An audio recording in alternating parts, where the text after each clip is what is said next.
Assalamualaikum warahmatullahi wabarakatuh. Om Swastiastu dan salam sejahtera untuk kita semua. Perkenalkan, saya Nima Derika Setiawati, Stambuk A40191186 dari kelas D angkatan 2019 program studi PGSD. Di sini saya akan mempresentasikan yaitu tentang materi dampak pembangunan pada perubahan iklim, pencemaran bencana, dan konflik sosial. Dan yang kedua yaitu pengelolaan lingkungan hidup di Sulawesi Tengah. Untuk mempersingkat waktu, langsung saja saya akan menjelaskan materinya.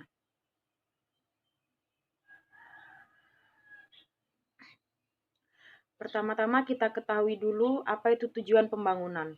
Pembangunan pada dasarnya bertujuan untuk kesejahteraan masyarakat di segala bidang yang menyangkut kehidupan manusia. Manusia harus pintar dalam merancang pembangunan agar tidak berdampak pada lingkungan, sebab lingkungan sangat berpengaruh secara langsung dan memiliki peranan yang sangat penting bagi seluruh kehidupan makhluk hidup. Nah, di bawah ini merupakan contoh dari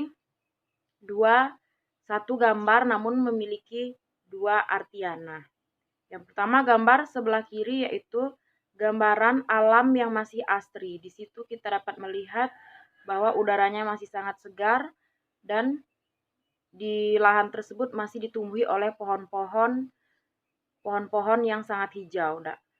Nah, sedangkan gambar yang di sebelah kanan itu kita bisa melihat bahwa lahan tersebut sudah sangat gersang dan tandus karena sudah dipenuhi dengan bangunan-bangunan yang tinggi dan pada lahan tersebut kita bisa melihat di situ udaranya sudah tidak sangat segar, tidak ditumbuhi oleh rumput atau pohon yang berwarna hijau.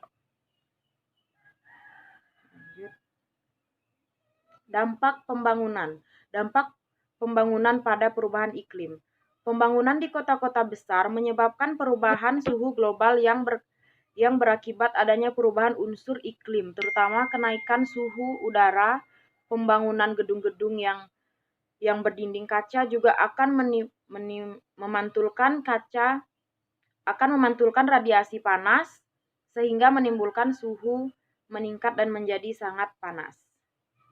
Nah, kita bisa melihat di samping itu adalah contoh gambar bangunan yang sangat tinggi dan itu dindingnya terbuat dari kaca. Nah, kita mengetahui di kota-kota besar contohnya seperti ibu kota Jakarta, kita mengetahui bahwa di ibu kota Jakarta sudah banyak sekali tercemar lingkungannya karena kita mengetahui bahwa di kota Jakarta itu sudah banyak sekali bangunan-bangunan yang tinggi dan industri-industri pabrik yang mengakibatkan tercemarnya lingkungan. Dan kita mengetahui bahwa di ibu kota Jakarta sering terjadi bencana dan suhu udaranya itu sangatlah panas. Nah, itu merupakan dampak dari pembangunan pada perubahan iklim. Lanjut. Dampak pembangunan pada pencemaran lingkungan. Dampak buruk dari pembangunan tidak terlepas dari pengelolaan limbah industri yang buruk dapat menimbulkan pencemaran lingkungan, entah itu pencemaran air, tanah maupun udara. Kita bisa melihat di bawah gambar di bawah itu merupakan contoh dari pencemaran. Nah, kita bisa melihat di gambar sebelah kiri udaranya sudah tidak segar lagi dan tanahnya tandus dan gersang dan airnya juga sudah tidak jernih lagi. Itu dikarenakan limbah dari pabrik di sekitarnya. Dan gambar di sebelah kanan itu merupakan gambar sungai yang berada di Bekasi. Nah, sungai ini dikelilingi oleh suatu pabrik-pabrik dan limbahnya itu mencemari sungai tersebut sehingga di sungai ini airnya sudah menjadi hitam pekat dan kemungkinan besar ekosistem yang berada di sungai itu sudah mati karena pencemaran limbah dari suatu pabrik. Nah, lanjut. Dampak pembangunan pada bencana.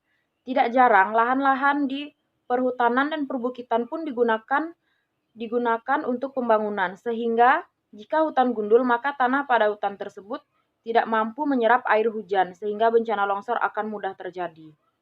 Nah, di bawah ini merupakan gambar dari suatu perbukitan yang dibanguni oleh seseorang, itu wilayahnya digunakan untuk pembangunan villa dan yang lainnya. Nah, kita lihat di situ tanahnya longsor. Penyebabnya adalah karena pada saat pembangunan dari bangunan villa tersebut dimulai, itu adanya penebangan pohon, sehingga pohon-pohon pada perbukitan tersebut berkurang, sehingga ketika hujan deras, tanah tersebut tidak mampu menyerap lagi air karena pohonnya telah ditebang. Kemudian, dampak pembangunan menjadi konflik sosial. Kemungkinan dampak yang ditimbulkan seperti penduduk lokal merasa haknya terampas. Mereka merasa diperlakukan tidak adil dan aspirasi untuk mendapatkan manfaat atas pembangunan di daerah mereka. Saya sudah memiliki contoh, ini dia gambarnya. Nah, kita melihat di situ warga-warga sedang berdemo. Apa penyebabnya? Ini adalah berlokasi di Rembang, Jawa Tengah. Nah, di Rembang, Jawa Tengah ini akan melakukan pembangunan, yaitu pembangunan pabrik semen. Nah, dari pembangunan pabrik semen ini, dia menggunakan batu yang berada di pegunungan. Pegunungan itu yaitu Pegunungan Kars. Nah, mengapa warga berdemo? Itu karena warga merasa haknya terampas, karena dari pegunungan tersebut warga mendapatkan sumber air yang sangat bermanfaat bagi kehidupan warga di sekitar. Nah, sehingga terjadinya demo besar ini ya karena warga ingin bahwa perampasan atau pengambilan batu di pegunungan tersebut harus dihentikan agar hidup mereka berlangsung dengan baik, karena dari pegunungan tersebut mereka mendapatkan sumber air. Kemudian, tantangan pengelolaan lingkungan hidup di Sulawesi Tengah. Tantangan pengelolaan lingkungan hidup di Sulawesi Tengah adalah sampah. Dinas Lingkungan Hidup DLH Kota Palu, Sulawesi Tengah mencatat produksi sampah yang dihasilkan masyarakat di Kota Palu yang diangkut dari 117 ton per hari. Jadi sampah merupakan masalah terbesar sekarang yang ada di Palu. Nah, ini saya memiliki contoh gambar sampah yang berserakan di Palu.